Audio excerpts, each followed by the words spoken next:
Hi అండి, నమస్తే. Welcome to our channel. నేను శ్రీజ. ఈరోజు నేను మీకు చూపించబోయే రెసిపీ మన అమ్మమ్మల కాలం నాటి ఆంధ్ర చికెన్ కర్రీ. చాలా స్పెషల్గా, చాలా ఈజీగా, చాలా తక్కువ సామాగ్రితో దీన్ని తయారు చేసేసుకోవచ్చు. మనకి ఎలాంటి రైస్ రెసిపీస్ అయినా లేదా పుల్కా, రోటీ, ఇలాగా ఎనీ కైండ్ ఆఫ్ రెసిపీస్కి ఇది చాలా మంచి కాంబినేషను. దీన్ని తప్పకుండా మీరు కూడా ట్రై చేసి మీకు ఎలా అనిపించిందో అనేది కామెంట్ బాక్స్లో తెలియజేయండి. మరి చికెన్ కర్రీని ఎలా తయారు చేయాలో చూసేద్దామా. ముందుగా నేను చికెన్ని శుభ్రంగా ఉప్పు వేసి గోరువెచ్చని నీళ్ళతో ఈ విధంగా కడిగి పెట్టుకున్నానండి. ఎప్పుడైనా సరే చికెన్ని ఉప్పు వేసి చక్కగా గోరువెచ్చని నీళ్ళతో కడిగామంటే దానికున్న మురికి కానీ బ్యాక్టీరియా కానీ ఏమన్నా ఉంటే ఒకవేళ చక్కగా క్లీన్ అయిపోతుంది. తర్వాత దీంట్లో ఉప్పు, పసుపు, నిమ్మరసం వేసేసి ఒక గంట పాటు పక్కన పెట్టి ఉంచానన్నమాట. ఒకవేళ టైం లేకుంటే మీకు ఈ విధంగా మీరు పసుపు, ఉప్పు వేసేసి వెంటనే స్టవ్ మీద కాల్చేసుకున్నా కూడా చక్కగా మంచి రుచి అనేది వస్తుంది. ఒక గంట తర్వాత నేను దీన్ని స్టవ్ మీద ఈ విధంగా పెట్టి కొంచెం కలర్ వచ్చేంత వరకు కాల్చుకున్నాను. మరీ ఎక్కువ రానవసరం లేదు. మన ఇళ్ళల్లో చూసే ఉంటాము, విధంగా కోడిని చక్కగా క్లీన్ చేసిన తర్వాత పసుపు రాసి తర్వాత కాల్చి అప్పుడు కర్రీకి రెడీ చేసుకునేవాళ్ళు. ఆ టేస్ట్ చాలా డిఫరెంట్గా ఉండేది. బట్ ఇప్పుడు అలా అవ్వదు కాబట్టి కనీసం మనం ఈ విధంగా అయినా చేసుకుంటే మంచి రుచి అనేది వస్తుంది. ఈ విధంగా చక్కగా నేను తీసుకున్న చికెన్ పీసెస్ అన్నీ కూడా కాల్ చేసుకుంటున్నాను. మరి ఎక్కువ కాలాల్సిన పని లేదు, కొంచెం కలర్ అనేది మారితే సరిపోతుంది.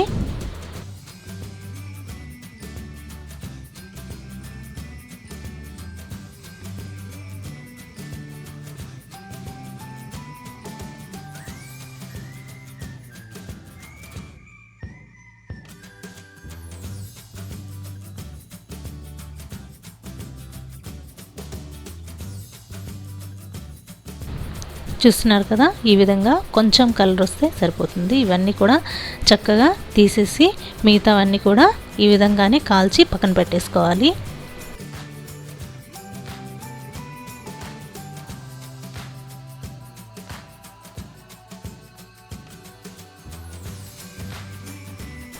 ఇలాగా అన్ని ముక్కల్ని కూడా నేను కాల్చి పక్కన ఉంచేసుకున్నాను. ఇది అయిన తర్వాత ఒక ప్యాన్ పెట్టేసుకొని మనం ఒక పేస్ట్ అనేది తయారు చేసుకుందాము. దానికి ముందుగా ఎండు కొబ్బరి తీసుకుంటున్నాను. మీరు పచ్చి కొబ్బరి కూడా వాడుకోవచ్చు.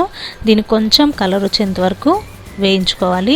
ఆ తర్వాత గసగసాలు ఒక 2 టీ స్పూన్లు ఇవి వేసి కొంచెం కలర్ మారిన తర్వాత ఈ రెండు కూడా మిక్సీలో వేసేసుకునేసి, ఇది చాలా తొందరగా కలర్ వచ్చేస్తాయండి గసగసాలు, కాబట్టి కొబ్బరి కలర్ వచ్చిన తర్వాత గసగసాలను వేసుకోవాలి. ఇది మొత్తం కూడా మిక్సీ జార్లోకి తీసేసుకొని కొంచెం నీళ్లు వేసుకొని పేస్ట్ లాగా చేసి పక్కన పెట్టేసుకోవాలి. మీరు చేసి గ్రేవీని బట్టి ఈ గసగసాలు, కొబ్బరి అనేది ఎక్కువ తక్కువ అనేది చేసుకోండి. 1/2 కిలోకి గాను నేను ఇక్కడ 2 టీ స్పూన్ల గసగసాలు అలాగే 2 టేబుల్ స్పూన్ల కొబ్బరి వాడాను. ఇప్పుడు పేస్ట్ చేసేసుకొని పక్కన పెట్టుకుని తర్వాత ప్యాన్లో ఆయిల్ వేసేసుకునేసి ఇందులో కొన్ని మసాలా సామాన్లు వేసుకుందాము. ఇందులో గరం మసాలా అవేమీ వాడట్లేదండి. నేను ఇక్కడ లవంగాలు, పట్ట, జీలకర్ర, బిర్యానీ ఆకు అలాగే యాలకులు వేసుకుంటున్నాను. ఈ నల్ల యాలక అనేది ఆప్షనల్ అండి, ఉంటే వేసుకోండి, టేస్ట్ బాగుంటుంది. ఇవి ఆయిల్లో వేసి కొంచెం ఫ్రై అయిన తర్వాత ఈ విధంగా వేగిన తర్వాత సన్నగా తరుక్కున్న ఉల్లిపాయల్ని ఇందులో వేసేసి చిటికెడు ఉప్పు వేసామంటే చాలా తొందరగా ఉడికిపోతాయి.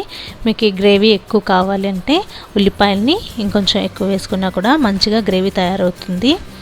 ఇవి కొంచెం వేగిన తర్వాత కరివేపాకు వేసుకోవాలి.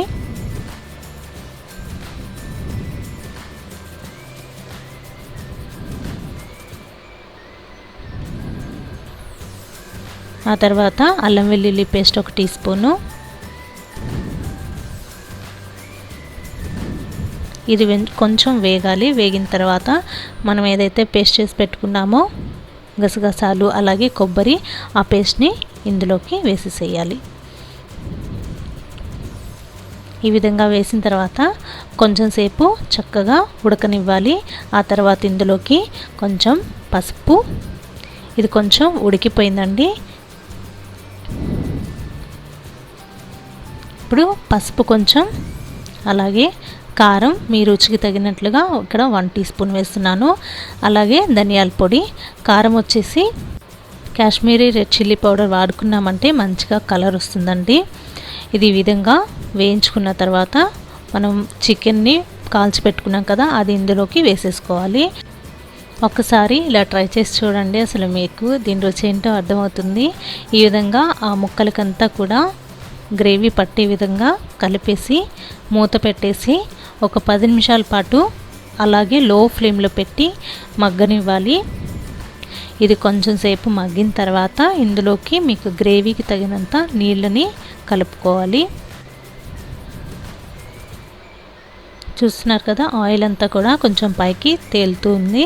ఇప్పుడు మనం నీళ్ళని కలిపేసి మరో 10 నిమిషాలు మూత పెట్టి కుక్ చేసుకున్నామంటే చక్కగా ఉడికిపోతుంది. అలాగే గ్రేవీకి కూడా మంచి టేస్ట్ వస్తుంది, ముక్కలకు కూడా గ్రేవీ చక్కగా పడుతుందన్నమాట.